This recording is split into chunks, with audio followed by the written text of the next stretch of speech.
Kilalanin si Lapu-Lapu. Kilala rin bilang si Lapu-Lapu, isang pangunahing tauhan sa kasaysayan ng labanan sa Mactan. Siya ay isang dato ng pulo ng Mactan, Cebu, na sakop ng bansang Pilipinas. Si Lapu-Lapu ay nakilala bilang pinakaunang katutubo ng Kapuluan na lumaban sa mga dayuhan. Si Lapu-Lapu ay pinaniniwalaang isang Muslim na nagmula sa mga Tausug.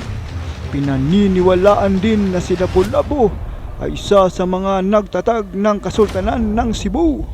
Ang kanyang kahangahangang pakikipaglaban sa mga dayuhan ay pinakatanyag sa kasaysayan ng bansang Pilipinas.